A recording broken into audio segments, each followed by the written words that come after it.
இந்த ஒரு வாரம் குறிப்பாக விஜய் அவர்கள் 108 தொகுதியில வெற்றி பெற்ற அந்த நாளிலிருந்து இந்த நாள் வரைக்கும் சட்ட ஒழுங்கு சீர்கேடாக்கி நாசமாக போய் கொண்டிருக்கிறது. கொடி கம்பங்களை பொறுத்த வரைக்கும் ஒவ்வொரு ஊருக்கும் ஒரு குறிப்பிட்ட இடங்கள்ல ஒரே இடத்துல நிறைய கொடி கம்பங்களை பார்த்துருப்போம். அது எல்லாமே அனுமதி வாங்கி அந்தந்த கட்சி சார்பாக வைக்கப்பட்ட கொடி கம்பங்கள். அதெல்லாம் பேசிக்கான நாலேஜ். அதெல்லாம் தாவேகா நபர்கள் தெரிஞ்சுக்கணும். சும்மா கம்பு இருக்குன்னு எதையாவது ஏற்றக்கூடாது. நல்லிணவில் தாக்குதல் நடத்தி பணம் பறித்த டிவிகே நிர்வாகி, அந்த வீடியோவும் பாருங்க. எனக்கு அதை பார்க்கும் போது பீகார் உத்தரப்பிரதேசம் மாதிரி எனக்கு திடீர்னு தெரியுது. ஏன்னா அந்த இடத்துல இருந்து வர விஷுவல் தான் டாப் ஆங்கிள் எடுப்பாங்க. யாராவது ஒளிஞ்சிருந்து அந்த வீடியோ வைரல் பண்ணுவாங்க. மாநகராட்சி பணியை செய்ய விடாமல் இடையூறு ஏற்படுத்திய தாவேகா நிர்வாகி.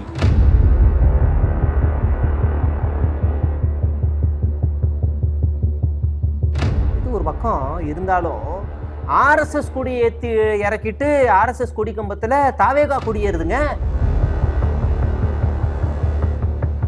பர்வேஸ் கூடவே சுத்திக்கிட்டு இருந்த பி சரவணன், புதுக்கோட்டையை சேர்ந்தவர், 20 கோடி ரூபாய் பண மோசடி. புதுக்கோட்டையை சார்ந்த சரவணன் என்ற நபர் பல்வேறுபட்ட நபர்கள்ட்ட, ஒரு குடும்பத்திலையும் ஒருவருக்கு இருவராகவும், ஒரு பகுதியை சார்ந்த பலர்கிட்டவும் பல்வேறு கதைகளை சொல்லி இன்ட்ரெஸ்டுக்காகவும், தாயாருடைய மருத்துவ செலவுக்காகவும், தொழிலில் பங்கீடு தர்றதாகவும் சொல்லி ஒவ்வொருத்தையும் ஒவ்வொரு காரணம் சொல்லி இப்போ நடந்துகிட்டு இருக்க அட்ராசிட்டியை பற்றி பேசுங்க அப்படி இப்படி நீங்கள் எல்லாரும் கேட்டுக்கிட்ட நீங்கள் கேட்டுக்கிட்டதுக்காக நீங்கள் கேட்டுக்கிட்டீங்க. நானும் கேட்டிருந்தேன்னா நான் வேற மாதிரி செய்வேன். நீங்கள் கேட்டதுனால நான் இன்னைக்கு செய்ய போகிறேன்.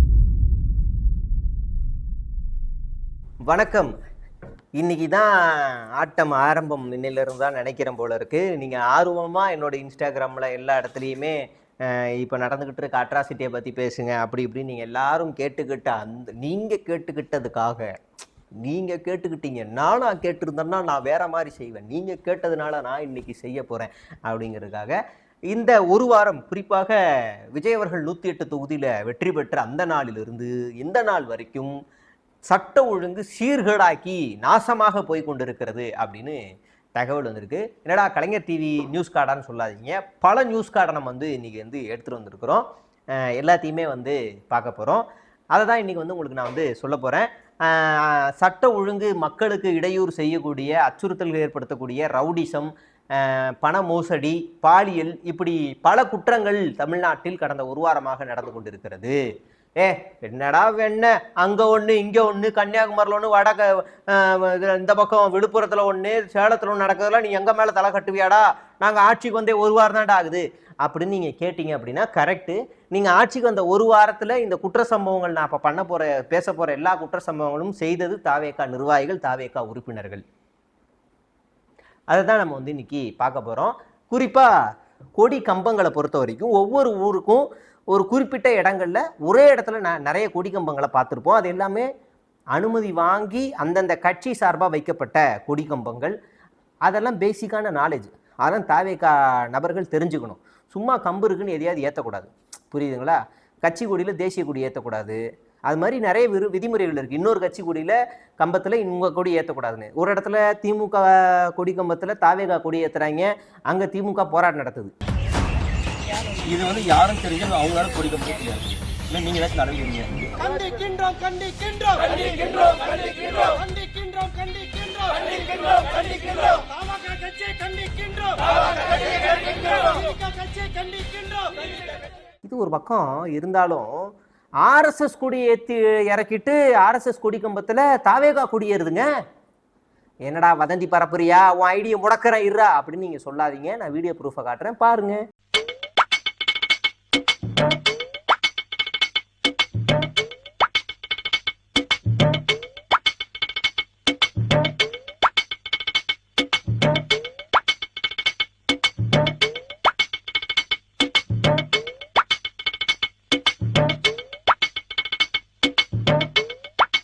அடுத்ததாக நாம் என்ன பார்க்க போகிறோம் என்றால், மாநகராட்சி பணியை செய்ய விடாமல் இடையூறு ஏற்படுத்திய தாவேகா நிர்வாகி. பாத்துட்டு வாங்க. வராங்க செஞ்சுட்டு தான் இங்க வருவாங்க. நீ போப்பா. ஒரு நல்ல வேலை நடக்கிறப்ப ஏமா வந்து கெடுத்துன்னு இருக்க? ஆட்சி கவுன்சிலர் ஆட்சி கலைச்சிட்ட பிறகு வந்து பேசாத சம்பந்தம் கிடையாது. முனிசிபாலிட்டி கலைச்சிட்ட பிறகு வந்து ஏன் வேலை செய்யறாங்கன்னு கேட்டு இன்னும் ஒரு நீ சொல்றல உன் கட்சிக்கு தான் கெட்ட பொதுமக்களுக்கு செய்யற வேலை ஏன் கெடுக்கிறீங்க? ஆட்சி யார் ஆட்சி சொல்லு, யார் ஆட்சியில சிஎம் யாரு? சிஎம் யாரு? சிஎம் யாருப்பா? எங்க வேற காட்டு காட்டு காட்டு பாரு, அதெல்லாம் வேணாம். நல்ல வேலை நடக்குதுப்பா, பொதுமக்கள் காட்டு எங்க சிஎம்? நீ வந்து தாவேக்காக தான், நீ டிவிக்காக இருந்தா நான் இல்லன்னு சொல்ல. பொதுமக்கள் நடக்க ஏப்பா நீ கெடுக்கிற? பாத்துட்டீங்களா? அவரு கெஞ்சுறாரு, ஏப்பா மக்களுக்கு இடையூறு செய்யாதப்பா, போய் பாருப்பா, கட்சிகள்லாம் இங்க கொண்டு வராதப்பான்னு கெஞ்சுறாரு. எங்க அண்ணன் ஆச்சு அப்படின்னு அரடவுசரை போட்டு வந்து RSS மாதிரி அட்ராசிட்டி பண்ணிட்டு இருக்காப்புல. அடுத்ததா நள்ளிரவில் தாக்குதல் நடத்தி பணம் பறித்த டிவிகே நிர்வாகி, அந்த வீடியோவும் பாருங்க. எனக்கு அதை பார்க்கும்போது பீகார் உத்தரப்பிரதேசம் மாதிரி எனக்கு திடீர்னு தெரியுது. ஏன்னா அந்த இடத்துல இருந்து வர விஷுவல் தான் டாப் ஆங்கிள் எடுப்பாங்க, யாராவது ஒளிஞ்சிருந்து அந்த வீடியோ வைரல் பண்ணுவாங்க. அப்படி இருக்கு. அந்த வீடியோவையும் பாருங்க.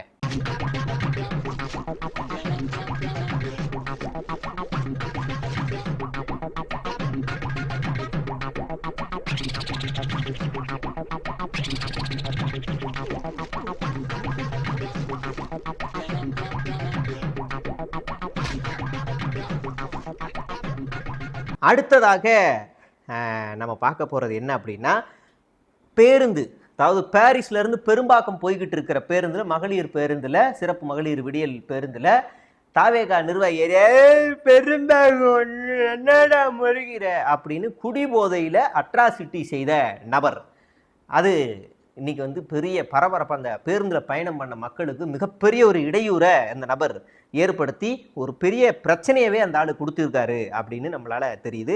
அடுத்ததாக பூரான் தினேஷ், பூரானா கரப்பாம்பூச்சி தினேஷ், ஏதோ ஒரு பேருப்பா, நல்ல பேர். நண்டு தினேஷ், எறா தினேஷ், ஏதோ ஒரு நல்ல பேருப்பா. அது மண்புழு தினேஷா? நல்ல பேர். தேளு தினேஷ், என்னது குழந்தை பூச்சியா, ஏதோ ஒரு பூச்சி, ஏதோ ஒன்றுங்க அது பேர். பாம்பு, பாம்பு தினேஷ், பாம்பு பாம்பு பாம்பு தினேஷ். அதில் பாம்பில் என்ன பாம்பு? மலைப்பாம்பா, தண்ணி பாம்பா, என்ன பாம்பு? சாரப்பாம்பு, ஓலப்பாம்பு, அப்புறம் நல்ல பாம்பு, கட்டுவிரியன், கிங்கு கோபுரா. இதில் எந்த பாம்பு? ஆர்கே நகரில் அந்த பாம்பு தினேஷ். ஆர்கே நகரில் எந்த பாம்பு அதிகமாக இருக்கும்? ஆர்கே நகரில் காடுகள் கிடையாது, மலைப்பாம்பு வராது, கிங் கோபுரா அந்த மாதிரி பாம்பு வராது. விஷநாகம், கருநாகம் வர வாய்ப்பு இல்லை. தண்ணி பாம்பு ஆர்கே நகரில் வரதுக்கு வாய்ப்பு இருக்கா? குட்டம் அங்கங்கே இருக்குது, குட்டை இருக்குது. அப்போ தண்ணி பாம்பு. பச்சை பாம்பு, பச்சை பாம்பு, பச்சை பாம்பு, பச்சை பாம்பு, அது என்ன பாம்பாக இருக்கும்? பச்சை பாம்பு, நல்ல பாம்பு. நல்ல பாம்புக்கு விஷம் இருக்கும், நல்ல பாம்பு. இது நல்ல பாம்பு இல்லை, இது ஏதோ ஒரு பாம்பு. ஓலப்பாம்பு, ஓலப்பாம்பு. ஏன்னா அங்கே நிறைய கல் இதுன்னு இருக்கும், அதுக்குள்ளே பூந்துருக்கும். சாரப்பாம்பு பிடிச்சேன் பாருங்க. சாரப்பாம்பு தினேஷ் தான் என்ன செஞ்சுருக்காரு? அந்த சாரப்பாம்பு தினேஷ் ஒரு 10 வயது சிறுமிகிட்ட பாலியல் அத்துமீறலில் ஈடுபட்டிருக்காரு. தலைவன் போக்சோ வழக்கில் கைது. விஜய் என்ன ஜெயிச்சா அடுத்த நாளே மகனா அவனை அப்படியே வைங்க, அவனை விடாதீங்க, அந்த பொறுக்கி விடாதீங்க. இன்னும் கொஞ்ச நாள் தான் அஞ்சலைமாள் நீதிமன்றம் பணிகள் ஆரம்பிக்க போகிறோம், மதம் தூக்கு நீதாண்டா அப்படின்னு தாவேகா நிர்வாகிகள் பொங்கி எழணும். ஏன்னா குற்றம்னு வந்துட்டா யாராக இருந்தாலும் விடக்கூடாது அப்படிங்கிறதுல உறுதுணையாக இந்த அரசு நிற்கும் அப்படின்றதுல எனக்கு வந்து எந்த சந்தேகமும் இல்லை. அந்த என்ன தினேஷ்? தேளு தினேஷா? மறுபடியும் மறந்துட்டேன்டா. பாம்பு, மலைப்பாம்பு, ஓலப்பாம்பு, பச்சை பாம்பு, தண்ணி பாம்பு, கடல் பாம்பு. கடல் பாம்புன்னு ஒரு இனமே இல்லை, சரி ஏதோ ஒன்று. சாரா பாம்பு, சாரா பாம்பு தினேஷ் அவரை வந்து கைது பண்ணியிருக்கு காவல்துறை. அதுக்கு அடுத்ததாக ஃபர்வேஸ் கூடவே சுற்றிக்கிட்டு இருந்த பி சரவணன், புதுக்கோட்டையை சேர்ந்தவர், 20 கோடி ரூபாய் பண மோசடி. என்ன? புதுக்கோட்டையை சார்ந்த சரவணன் என்ற நபர் பல்வேறுபட்ட நபர்கள்ட்ட, ஒரு குடும்பத்திலையும் ஒருவருக்கு இருவராகவும், ஒரு பகுதியை சார்ந்த பலர்கிட்டவும் பல்வேறு கதைகளை சொல்லி இன்ட்ரெஸ்டுக்காகவும், தாயாருடைய மருத்துவ செலவுக்காகவும், தொழிலில் பங்கீடு தர்றதாகவும் சொல்லி ஒவ்வொருத்தையும் ஒவ்வொரு காரணம் சொல்லி புதுக்கோட்டை சில மருத்துவ சொல்லி, சில மருத்துவமனைகள் பேரை சொல்லி, இன்சூரன்ஸ் அப்படி இப்படின்னு நிறைய கதைகள், திரைப்படத்தில் வர்ற மாதிரி நிறைய கதைகள் சொல்லி சரவணன் தமிழக வெற்றி கழகத்தை சேர்ந்த திருவப்பூர் பகுதி மாரியம்மன் குழு தெருவை சார்ந்த சரவணன் என்பவர் மோசடி பண்ணியிருக்காரு. இது கடந்த ஒரு 15 நாளைக்கு தான் ஒருத்தருக்கே தெரியும். இப்போ நான்லாம் கொடுக்கல, என் நண்பர் கொடுத்தாரு, அதுக்காக நான் வந்துருக்கோம். பல்வேறு ஒரு பகுதியை சார்ந்த பக்கத்து வீட்டுக்காரனுக்கு ஏற்ற வீட்டுக்கு தெரியாமையே நிறைய பணம் வாங்கிருக்கிறது. அது 20 to 25 கோடி ரூபாய் எட்டக்கூடும்னு நினைக்கிறோம் ஓரளவுக்கு. அதனால இன்னைக்கு கஸ்டடி, இன்னைக்கு அவங்கள கைது செய்து விசாரணை செய்துட்டு இருக்கிறாங்க. ஜெயிச்சுட்டோம்டா. 20 கோடி என்னடா, அண்ணாமலை மாதிரி ஆறுத்துறால 2000 கோடி அடிப்போம்டான்னு நீங்க அடிக்க கூடாது. ஏன்னா நீங்க தூய சக்திகள் ஃபர்வேஸ் மூலியமா இவரை கட்சியில இருந்து அடிச்சு விரட்டிருங்க, பிச்சுருங்க அவங்க அப்படின்னு அடிச்சு விரட்டிருங்க அப்படின்னு நாம வந்து சொல்ல வேண்டியதாக இருக்கிறது. ஏண்டா நீ நான் தெரியாம கேட்குறேன்டா சேகுவாரா, நீ என்னடா அப்படின்னு கமெண்ட்ல வந்து கேட்பாங்க. என்னடா சேகுவாரா, நீ எங்கெங்கயோ சின்ன சின்ன பசங்க பண்ணதெல்லாம் பேசிக்கிட்டு இருக்கே, உனக்கெல்லாம் என்னடா அப்படின்னு கேட்பாங்க. ஸோ கம் டு மெயின் நிர்வாகிகள். ஃபர்ஸ்ட் நம்ம பார்க்க போற எம்எல்ஏ. இவர் வந்து பார்த்தீங்கன்னா இவர் மேலே பண மோசடி புகார் எழுந்திருக்கிறது. எம்எல்ஏ, அதனால் நீங்கள் என்ன விமர்சனம் பண்ணணுன்னா ஸ்ட்ராங்காக வந்து பண்ணணுன்றக்காக சொல்கிறேன். அடுத்ததாக ஒரு எம்எல்ஏ இருக்கிறார். அவர் யார் அப்படின்னா வேற யாரும் இல்லை, தஞ்சாவூர் எம்எல்ஏ. தண்ணி தொட்டி தேடி வந்த அப்படின்னு ஆடிக்கிட்டே இருந்தார். நல்லா பீரு, கிங்ஃபிஷர் பீரு கூலிங்காக வச்சுருக்காரு. அந்த கண்ணாடியில் அந்த அந்த கூலிங் உறிஞ்சு அப்படி வெளியில் வரதெல்லாம் அந்த வீடியோவில் அவ்வளோ பளிச்சுன்னு இருந்துச்சு. அவர் தான், ஏன்னா மாஃபின்றுவாங்க, ஏன்றுவாங்க, அப்படி பளிச்சுன்னு இருந்துச்சு. அது கிங்ஃபிஷர் தான்.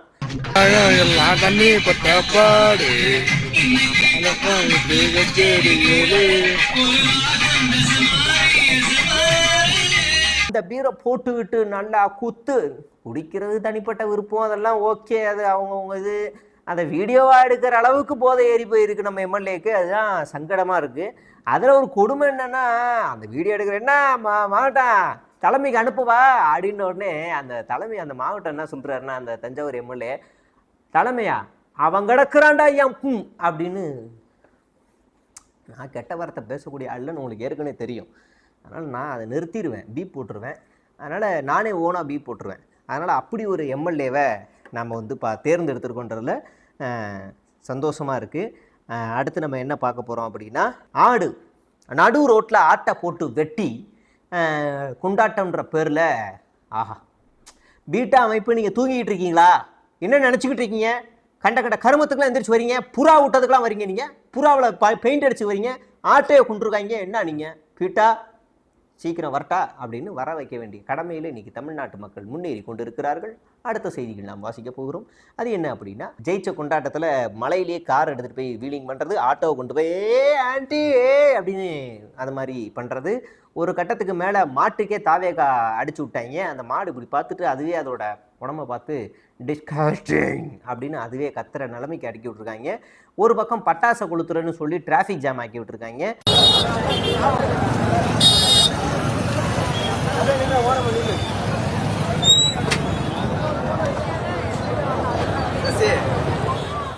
இன்னொரு பக்கம் திருச்சியில குடோனே கொளுத்தி விட்டாங்க.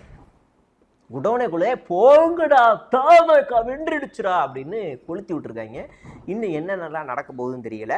அதனால விஜய் சார் வந்து நீங்கள் என்ன செய்யணும் அப்படின்னா, கீழே இருக்கவர்களை இரும்பு கரம் கொண்டு அடக்கணும் அப்படின்னு நம்ம கேட்டுக்கிறோம். ஏன்னா நேற்று ஒரு செய்தி அதிர்ச்சி அளிக்கிற மாதிரி இருந்துச்சு.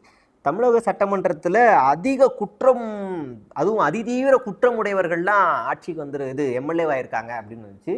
தாவேக்காவில் வைக்கிற ஒரு சின்ன ரெக்வஸ்ட் என்ன அப்படின்னா, அதிதீவிரமான குற்ற சம்பவங்களில் இருக்கிறவர்களுக்கு அமைச்சர் பொறுப்பை கொடுக்காதீங்க, அது உங்களுக்கு தான் பேக்ஃபயர் ஆகும். அவங்களுக்கு என்ன மனநிலை இருக்கும், ஆட்சி பொறுப்பு வந்ததுக்கப்புறமா அவங்களுக்கு என்ன மனநிலை இருக்கும், அவங்க திருந்திட்டாங்களா இல்லையா, நல்ல ஒரு அனாலிசிஸ் பண்ணி ஒரு ரெக்வஸ்ட்டாகவே கேட்கணும், சீரியஸாகவே. அதிதீவிர குற்ற சம்பவங்கள் கிரைம் உள்ளவர்களுக்கு அமைச்சர் பொறுப்பில் இடம் கொடுக்காதீங்க, நீங்களே அனலைஸ் பண்ணி அதை வந்து சரி பண்ணிக்கோங்க அப்படிங்கிறதான் இந்த இடத்துல நாம் வந்து சொல்ல வேண்டியதாக இருக்குது. அப்புறம் இந்த ராயபுரத்தில் ஒரு ஆள் ஜெயிச்சார்ல, அவர் பேர் என்ன, ஆட்டோ டிரைவர், முன்பு ஆட்டோ ஓட்டுநர், இன்று அவர் எம்எல்ஏ அப்படின்னு அவ்வளோ பில்டப் கொடுக்குறாங்கப்பா. நான் அடுத்த வீடியோவில் அதுதான் வச்சுருக்கேன். அதில் என்ன ஆச்சரியம்னா, ஆட்டோ ஓட்டுநர்கிட்ட என்ன இருக்கணும், ஆட்டோ தான் இருக்கணும், ஆட்டோ ஓட்டுநர்கிட்ட ஆட்டோ தானே இருக்கணும். எனக்கு ஆச்சரியம் என்னன்னா, அதுதாங்க, ஆட்டோ ஓட்டுநர்கிட்ட ஆட்டோ தவிர மீது எல்லாமே இருக்குங்க. இங்கே பாருங்களேன், இனோவா காரு, மோட்டார் சைக்கிள் இருக்கிறது, ஆனால் ஆட்டோ ஓட்டுநர் என பிரபலப்படுத்தி கொண்டார். சரி, அப்படின்னா ஆட்டோ ஒரு வாடகைக்கு எடுத்துருப்பாரா சேகுவாரா அப்படின்னு நீங்கள் வேணா கமெண்டில் சொன்னீங்கன்னா, ஆட்டோ வாடகைக்கு எடுத்து ஓட்டினார்னா அப்போ இனோவா கார் எப்படி இருக்க முடியும்? ஒருவேளை இனோவா காரையே ஒரு ஷேர் ஆட்டோவாக மாற்றி ஓட்டி கொண்டிருந்திருப்பார் என்று நம்மளால் யூகிக்க முடிகிறது அப்படின்றத நம்மளால் பார்க்க முடிகிறது. இப்படியெல்லாம் பல கூத்துகளை இந்த ஒரு வாரத்திலே தமிழ்நாடு சந்திச்சிருக்கிறது. இந்த தாவேக்காவோட அல்கரிதமுக்கு இதெல்லாம் கொண்டு போய் சேருங்க. தாவேக்காவுடைய அல்கரிதமுக்கு நீங்கள் என்னோட வீடியோவை ஒரு 10 பேருக்கு அனுப்புங்க, 10 நாளைக்கு தொடர்ந்து அனுப்புங்க. அப்புறம் அவங்க அல்கரிதம் டோட்டலாகவே மாறிடும். அப்புறம் அவங்க அல்கரிதம்லலாம் அவங்க வந்து மில்டன் மூஞ்சியை, இந்திரகுமார் மூஞ்சியை, மைனர் மூஞ்சியை, ஏன் மூஞ்சியை, எல்லார் மூஞ்சியை அவங்க பார்த்து பார்த்து பார்த்து பார்த்து பார்த்து பார்த்து திருந்திடுவாங்க. அப்படி வாய்ப்புகள் அதிகமாக இருக்குது. திருந்த மாட்டாங்க, சிந்திக்க ஆரம்பிச்சிருவாங்க. ஓகே, ஏன்னா தாவேக்கா மாநில நிர்வாகியே ரொம்ப சாதாரணமாக தான் இருக்குது, இவங்க என்ன விஜயனா காரை இவ்வளோ வேகமாக ஓட்டுறாரு, ஒருவேளை அஜித் இருப்பாரோ அப்படின்றாங்க. டேய், அவர் எதுக்கடா இங்கே வந்து கார் ஓட்டுற சிஎம்முக்கு எனக்கு புரியல. அப்படிலாம் அவங்களே ஒரு கற்பனை உலகத்தில் வாழ்ந்துக்கிட்டு இருக்காங்க. இன்னொரு செய்தி பார்த்தேன், விஜய் அவருடைய கார் வந்து அறிவாலயம் தாண்டும் போது அறிவாலயத்தில் இருக்கவங்க எல்லாரும் கதவை சாத்திக்கிட்டு உள்ளே ஓடிட்டாங்களாம் அப்படின்னு அவனுடைய சிந்தனைக்கு தோணி இருக்கு. உளவியலாகவே எங்கேயோ பெருசாக பாதிக்கப்பட்டிருக்கான். அவங்க எல்லாரும் ஓடிட்டு கதவை சாத்திட்டு ஓடிட்டாங்களாம், உள்ளே வந்துட போறாரு, அடிக்க போறாரு அப்படின்னு ஓடிட்டாங்களாம் எல்லாரும் அறிவாலயத்தில். அப்படி அவனா யோசிச்சு எழுதுறாங்க. அந்த அளவுக்கு அவன் உளவியலாக பாதிக்கப்பட்டிருக்கான். அப்படி உளவியலாக பாதிக்கப்பட்ட எல்லாரையுமே நம்ம திருத்த வேண்டிய கட்டாயத்தில் இருக்கிறோம். அது எல்லாமே நம்ம வந்து பார்க்கணும் அப்படிங்கிறதான். ஏன்னா நீங்கள் நல்லா பாருங்கடா, காலையில் பாருங்க, விஜய் வந்து பதவி ஏற்கும் போது உதயநிதி அவர் முகத்தை பார்க்கல, திருப்பிக்கிட்டாரு, கண்ணு கலங்கிருச்சு, அழுதுட்டாரு, ஐயோ அம்மா அப்படி இப்படின்னு செய்தி எழுதுனாங்க. சாயங்காலம் அரசியல் நாகரிகம், தமிழ்நாடு சொல்லி கொடுத்த அரசியல் நாகரிகம் தான் இது. அந்த விஷயத்தில் விஜய் நம்ம வந்து பாராட்டியே ஆகணும். எல்லா தலைவர்களையும் போய் பார்க்குறாரு. முக்கியமாக அந்த சங்கி கூட்டத்துக்கு போகல, பாமக போகாமல் தவிர்த்துருக்கலாம், எல்லாரையும் போய் பார்க்குறாரு. முதலமைச்சர் மு.க. ஸ்டாலினை வந்து சந்திக்கணும்னு சொல்லி ஒரு செய்திகள் வருது, சந்திக்க வாய்ப்பு உள்ளது அப்படின்னு போகிறாரு அப்படின்லாம் தகவல்னு சொல்லிட்டு இருந்துச்சு. அப்படி இவர் போகிறாரு, வாசல்லே உதயநிதி வந்து அவரை ஆற தழுவி கட்டி அணைச்சி வாழ்த்தி அப்படியே வரவேற்று உள்ளே கூட்டு போகிறாரு. எனக்கே அது செம்ம ஷாக்கு, என்னங்கடா இது அப்படின்னு. அதனால் இந்த நாகரீகத்தை எல்லாம் நாம் வந்து, அதான் நான் முன்னாடியே சொன்னது தான், நல்லது நடந்தால் நாங்கள் வாழ்த்துவோம், தவறு செய்தால் விமர்சனம் பண்ணுவோம். அந்த ஸ்டாண்டில் என்றைக்குமே மாற மாட்டோம். அதுக்காக நாங்கள் விஜயோட ஆதரவாளர் அப்படிலாம் நாங்கள் வந்து எந்த ஸ்டாண்ட் எடுக்க போகிறதில்ல. நல்லது நடந்தால் வாழ்த்துவோம் அப்படின்ற ஸ்டாண்டில் ரொம்ப உறுதியாக இருக்கும். நேற்று நடந்தது அதுதான் அரசியல் நாகரிகம். நானும் இல்லை, திருமாவளவன் கூட அதுதான் சொல்லியிருந்தார். இதுதான் தமிழ்நாடு கற்றுக் கொடுத்த அரசியல் நாகரிகம் அப்படின்றதுல நம்ம வந்து தெளிவாக இருக்கிறோம். அந்த பாதையிலே விஜய் பயணம் பண்ணுறாரு அப்படின்னா நிச்சயமாக தமிழ்நாடாகவே இருக்கும் அப்படிங்கிறதான். அதனால் வரக்கூடிய காலங்களில் தாவேகா நிர்வாகிகள் உங்களுடைய கைகள் கால்களை அடக்கி வைத்து கொண்டு மக்களுக்கு இடையூறு ஏற்படுத்தாமல் நல்ல ஒரு அரசை ஏற்படுத்தி கொடுக்க, மக்களை அமைதியாக வாழ வைக்க, சட்ட ஒழுங்கை சீரும் சிறப்புமாக நடத்த என்னுடைய அன்பார்ந்த வேண்டுகோளை நான் கேட்டுக்கொள்கிறேன். நன்றி, வணக்கம்.